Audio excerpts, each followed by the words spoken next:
Yeah. Let's talk about metabolic health. I talk a lot about strength training, keeping your refined carbohydrates low, making sure you're getting adequate movement throughout your day, all to balance the blood sugars. And the type 1 diabetics always say, well, what about us? What do we need to do? And I'm like, same. So, Same, same. Yeah. so Yeah. can you dive into that, please?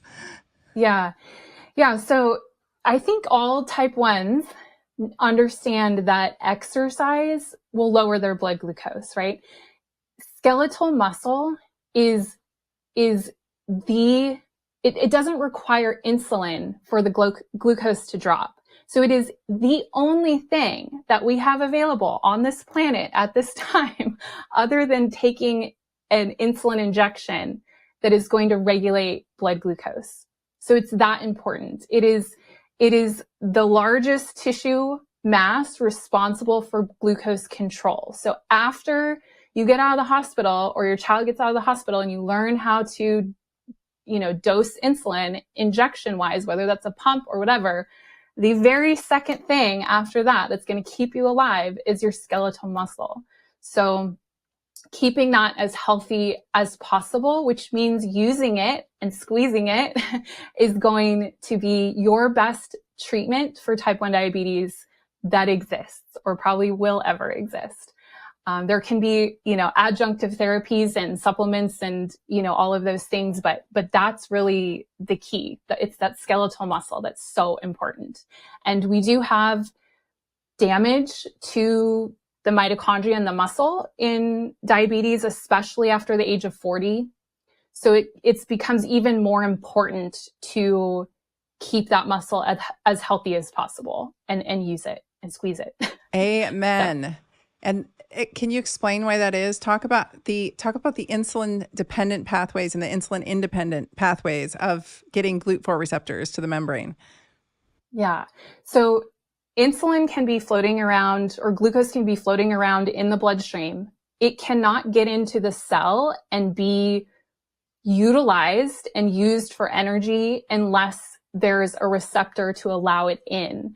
One of those is an insulin receptor. So insulin will allow that to come in.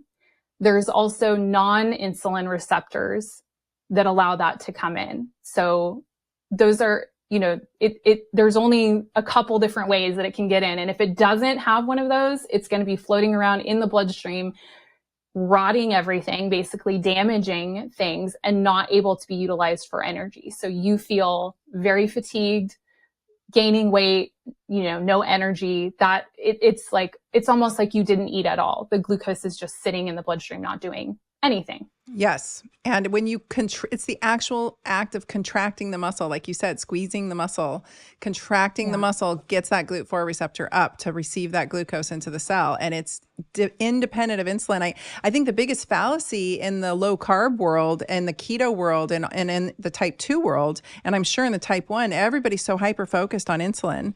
And I know that's what I talk about mostly online because it's the easiest thing for people to wrap their heads around so I can get their attention. But to me, that's like 1/3 of the solution of getting glucose into the cell. The other ways, there's different pathways that we have to ignite, and fasting will do it. Exercise will do it. Muscle contractions will do it. GLP-1s will do it. There's different pathways, the AMPK pathway, the SIRT1 pathway. Like, we have to activate these pathways to make our cells a glucose sink, right? Like, we need to build the sink. So I always think of it like, I just want the biggest sink available. And so that's just one way. Like, it would be like if there were 4 different ways to start your car engine and we were always just hyper relying on one. And so the folks that are like, I'm just going to go super low carb and that's my solution. And you watch them shrink, but they never do any exercise and they never, ever do any strength training. And I'm like, good luck with that. It's going to last you a little while. And then you're going to balloon back into this terrible, hyperglycemia.